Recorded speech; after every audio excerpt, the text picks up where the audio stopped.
And man, it was so much going on, man. I'll let people watch the behind the scenes; they'll get it and understand it. But yeah, man, it added to the fear that we already had with the pandemic and everything else that was going on. It allowed us to now have another fear to face. You like it?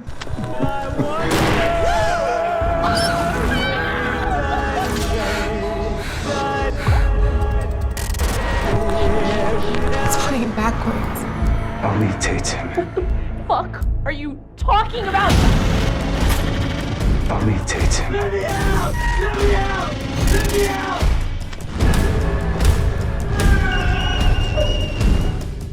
Let me out!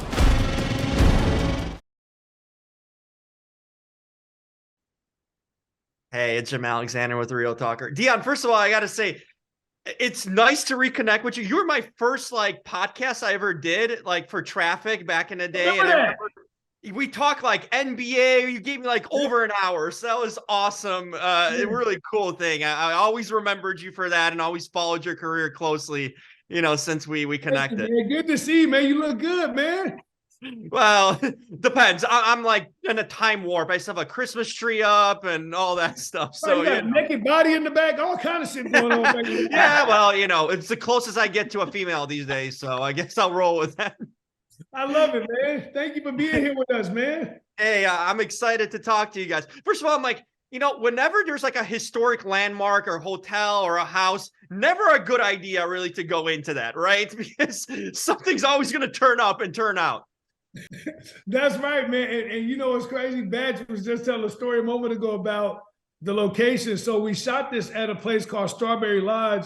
That's I think it's almost 200 years old, and it's going up towards Tahoe. Right before you get into Tahoe, it's just in these woods, and we actually stayed there while we shot the film.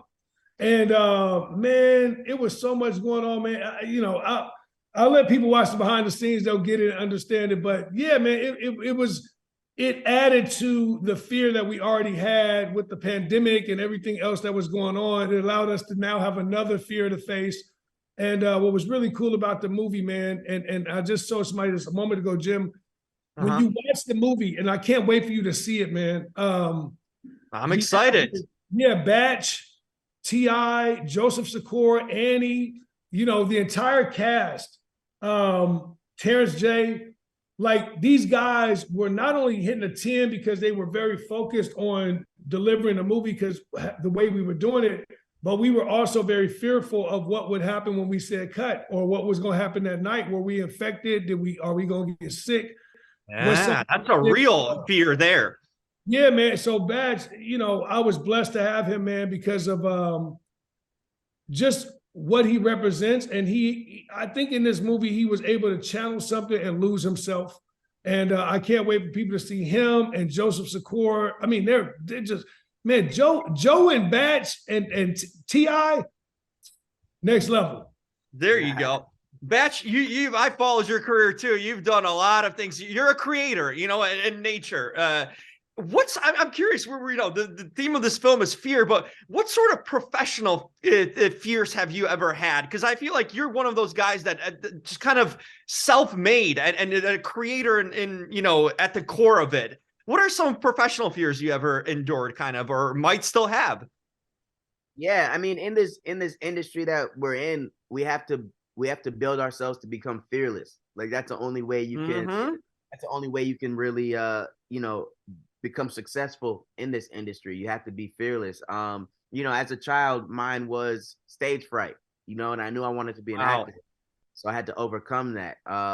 That's why I started doing stand-up comedy 12 years ago, to get over that fear of the stage fright and, the public speaking.